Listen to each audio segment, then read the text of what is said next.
여러분 안녕하십니까? 이 시간 시대의 소망 50장에 관해 살펴보고자 합니다. 50장의 제목은 함정 가운데서입니다.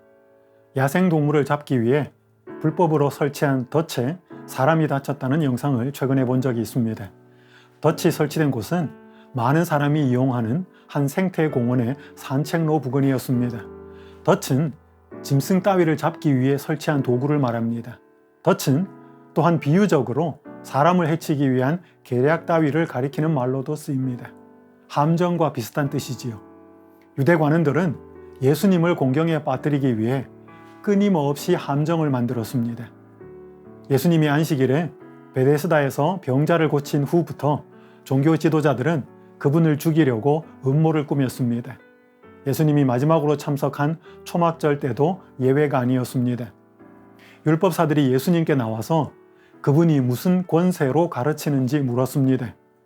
그때 예수님은 자신의 권세가 하나님으로부터 왔다고 말씀하셨습니다. 그러면서 그분은 자신이 참 선생인지 아닌지 구분할 수 있는 한 기준을 말씀해 주셨습니다. 그것은 자기의 영광을 구하느냐, 하나님의 영광을 구하느냐 하는 것이었습니다. 누군가가 자신의 영광을 구한다면 하늘에서 온 교사가 아닐 것이었습니다. 왜냐하면 하늘은 전적으로 이타적인 정신이 지배하는 곳이기 때문입니다.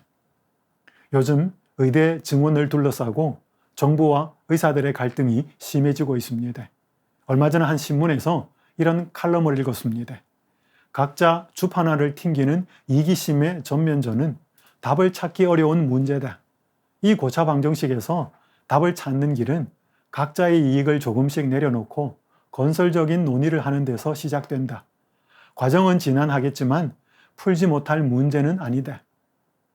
칼럼을 쓴 이는 현 상황에서 문제의 핵심을 각자 줍 하나를 튕기는 이기심으로 표현하였습니다. 답을 찾기 위해서는 각자의 이익을 조금씩 내려놓아야 한다고 말하고 있습니다. 사회에서 일어나는 크고 작은 문제의 중심에는 다 이기심이 있습니다. 사람이 어떤 미사오구나 감동의 말을 하더라도 그 속에 이기심이 있다면 그는 하나님과 아무 상관이 없습니다. 하지만 예수님은 달랐습니다. 이기심이 없으셨던 예수님은 오직 하나님 아버지의 영광을 위해 사셨습니다. 그런 예수님의 모습은 당시 유대 지도자들의 이기심을 적나라하게 드러내었습니다. 그것은 그들이 예수님을 해치려고 계획했던 결정적인 원인이 되었습니다. 유대 관원들은 사람들을 시켜서 예수님을 정탐하다가 꼬투리가 잡히면 그분을 잡아오라고 하였습니다. 그런데 사람들이 그 명령을 따르지 않았습니다. 그때 관원들의 추궁을 받은 사람들은 그 사람이 말하는 것처럼 말한 사람은 이때까지 없었다고 하였습니다. 그러자 유대 관원들은 그들을 책망하면서 당국자들이나 바리새인 중에 그를 믿는 자가 있느냐고 물었습니다. 아직도 이런 질문이 계속되고 있습니다. 사람들이 진리를 제시받을 때 이것은 진리인가라고 묻지 않고 누가 이것을 믿고 있습니까? 혹은 얼마나 많은 사람이 이것을 믿고 있습니까? 라고 묻습니다. 사람이 진리를 받아들이는 것을 믿는 자들의 숫자나 저명 인사들의 믿는지의 여부로 판단합니다. 이전에 순복음 교회가 한국 기독교 사회에서 이단 논쟁으로 어려움을 겪다가 그들의 신자의 수가 100만 명이 넘어갈 때 그 논쟁은 사라져버렸습니다. 이단인지 아닌지가 믿는 사람의 숫자에 따라 결정된다는 것이 너무 이상하지 않습니까? 만약 뛰어난 학자나 유명한 사람이 어떤 신념을 받아들인다면 그것이 안전하고 올바른 사상이 되어버릴까요? 요즘 사람은 그렇게 판단하는 경향이 높습니다. 노아 홍수 때도 그러하였습니다.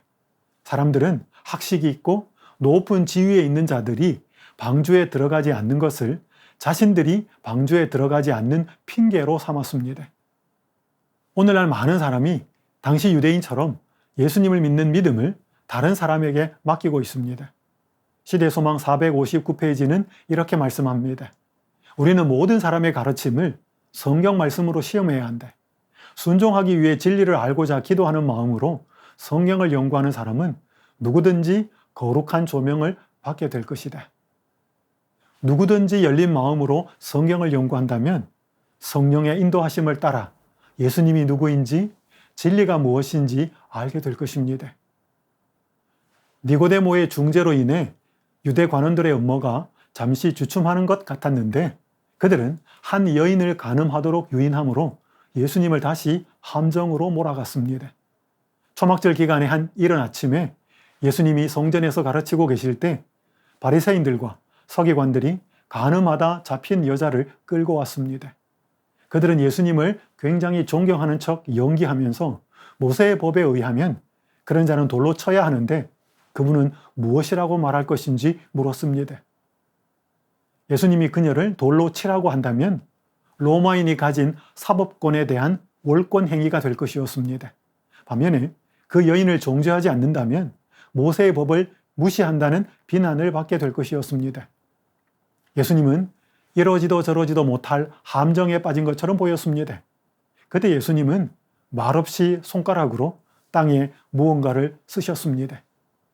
시대소망 461페이지는 이렇게 말씀합니다. 그들 앞에 그려져 있는 것은 그들 자신들의 생애의 죄된 비밀들이었다. 예수님은 의로워하던 바리새인들과 서기관들이 감추고 싶었던 그들의 은밀한 죄를 땅에 쓰셨습니다. 그들이 땅에 적힌 자신들의 죄를 보고 얼마나 놀랐을까요? 얼마나 두려웠을까요? 그때 예수님은 은밀한 죄를 알고 계시는 공의의 하나님, 심판의 하나님으로 그들 앞에 서셨습니다. 그때 예수님은 의로워하던 죄인들을 두렵게 하셨습니다. 많은 사람이 자신도 깨끗하지 못하면서 깨끗하지 못한 사람을 정죄하고 비난하는데 빠릅니다. 2018년도에 한 총망받던 정치인이 나락으로 떨어졌습니다. 그의 비서로 일하던 한 여성이 그에게 당한 일을 폭로했기 때문입니다. 그때 많은 사람이 그녀를 동정했고 또 많은 사람이 그녀를 비난했습니다. 사람들의 비난이 견디기 힘들었던 그녀는 온라인으로 자필 편지를 올리면서 이렇게 말했습니다. 더 이상 악의적인 이야기가 유포되지 않게 도와주세요. 저는 평범한 사람입니다. 이후 저는 정상적인 생활을 하지 못하고 숨죽여 지내고 있습니다. 신변에 대한 보복도 두렵고 온라인을 통해 가해지는 무분별한 공격에 노출되어 있습니다. 많은 사람이 잘못한 자를 쉽게 비난하는 것은 그 사람이 비난받을 짓을 했기 때문이라고 생각합니다. 그러나 더 근본적인 이유는 그들이 예수님과 멀어져 있고 하나님의 품성에 관해 무지하기 때문입니다. 하나님과 멀어질수록 사람들은 잘못한 자를 쉽게 비난합니다. 자신은 동일한 죄를 저지르지 않았다는 의로움에 빠져서 말이지요. 그런데 그런 사람은 분명히 다른 죄를 지으며 살게 되어 있습니다. 왜냐하면 하나님과 멀어져 있기 때문입니다. 당시 의로워하던 바리새인들과 서기관들의 모습은 많은 경우 신자인 우리들의 모습을 보여줍니다. 우리 역시 다른 사람을 정죄하면서 자주 의로움에 빠지기 때문입니다. 그런 경우 예수님은 성령을 통해 우리의 은밀한 죄를 깨닫게 하십니다. 여러분, 그때 왜 예수님이 바리새인들과 서기관들의 죄를 공개적으로 드러내지 않았을까요? 만약 그랬다면 그들은 그것 때문에 예수님을 죽이려고 했을 것입니다. 그때는 그들에게 회개하고 돌이킬 수 있는 은혜의 시기가 있었기 때문에 예수님은 그들의 죄를 자신들만 알도록 하셨습니다. 예수님은 그들이 두려움과 부끄러움으로 들었던 돌을 내려놓고 갈 수 있도록 길을 비켜주셨습니다. 얼마나 멋진 예수님이십니까?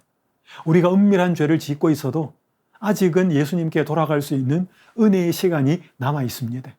그러나 그 은혜의 시간 안에 회개하지 않으면 우리는 죄를 온 천하에 드러내시는 심판자이신 예수님을 대면하게 될 것입니다. 예수님은 의롭다고 하는 자들을 정죄하지 않으셨지만 그들의 은밀한 죄를 드러내어 두려움을 갖게 하셨습니다. 오늘 본문에는 또 한 부류의 죄인이 등장합니다. 간음하다 잡혀와 두려워하고 있던 여인이었습니다. 그녀가 그런 처지가 된 것은 관원들이 파놓은 함정 때문이었지만 그녀 역시 죄된 욕망을 갖고 있었기 때문입니다. 죄가 주는 쾌락은 굉장히 매력적이지만 사람이 막상 죄를 짓고 나면 죄는 추악한 본색을 드러냅니다. 그 결과 죄를 지은 사람에게는 평안이 사라지게 됩니다. 사람들이 다 떠난 후에 예수님과 그 여자만 남게 되었습니다. 그녀는 자신의 죄가 무엇인지 알고 있었기에 굉장히 두려웠습니다.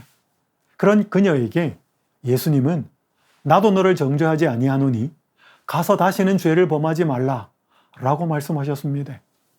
예수님이 왜 그렇게 말씀하셨을까요? 그것은 그분이 곧 십자가를 지고 그녀가 모든 사람이 받아야 할 정죄를 다 받으실 것이었기 때문입니다. 예수님이 하신 말씀은 죄를 가볍게 여겨도 된다는 뜻이 아니었습니다. 예수님이 하신 말씀은 죄가 분명한 죄인의 죄도 그분이 용서하실 수 있고 회복시킬 수 있다는 뜻이었습니다.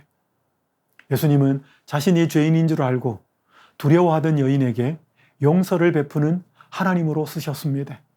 예수님은 지금도 넘어지고 무너진 사람이 다시 일어설 수 있도록 자비를 베풀고 계십니다. 보스턴 근교의 한 대형 교회에서 목회를 하면서 사람들의 존경을 받던 고든 맥도날드란 목사가 있었습니다. 그런데 그와 여 비서 사이에 스캔들이 터지고 말았습니다. 그는 즉시 죄를 인정하고 담임 목사직에서 물러났습니다. 그는 3년 동안 깊이 자신을 돌아보며 회개하는 시간을 가졌습니다.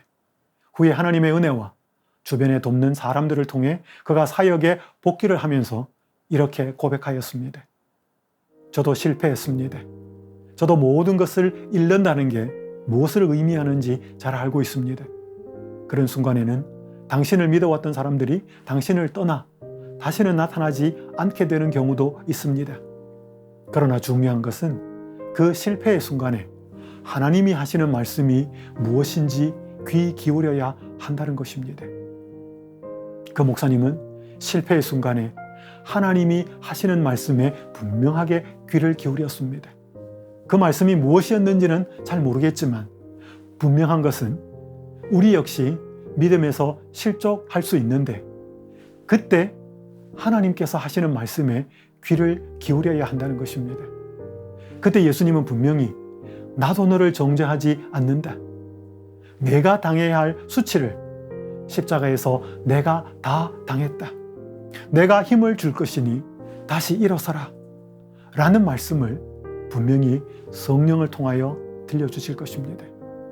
시대소망 462페이지에는 이렇게 말씀하고 있습니다. 그녀의 마음은 녹아내렸다. 그녀는 예수님의 발 앞에 엎드려 고마운 사랑의 마음으로 흐느껴 울면서 뜨거운 눈물로 자신의 죄를 고백하였다. 이것은 그녀에게 순결과 평화의 생애, 하나님께 봉사하기 위하여 바쳐진 새 생애의 시작이 되었다.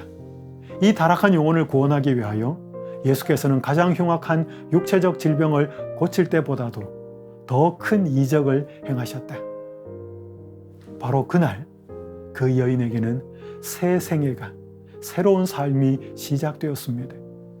우리 역시 그녀처럼 예수님의 용서를, 은혜를 힘입어 새 생애를 시작할 수 있습니다. 사랑하는 성도 여러분, 때때로 우리가 의로움에 빠져 다른 사람을 정죄할 때 성령께서 우리의 마음을 비춰주셔서 우리의 은밀한 죄를 보며 살아가십시다. 우리가 그 죄를 회개하지 않으면 마침내 죄를 드러내시는 심판자이신 하나님 앞에 서야 한다는 사실을 기억하며 살아가십시다. 반면에 우리가 죄에 빠져서 두려워할 때, 참으로 두려움을 느낄 때 그런 초라한 우리조차도 정죄하지 않으시는 예수님의 자비의 말씀을 꼭 기억하며 사십시다. 예수님의 자비와 용서를 기억하며 그분으로부터 다시 일어설 수 있는 힘을 얻으며 살아가십시다. 이런 축복이 여러분 모두에게 함께 하시길 간절히 바라면서 말씀을 마치겠습니다.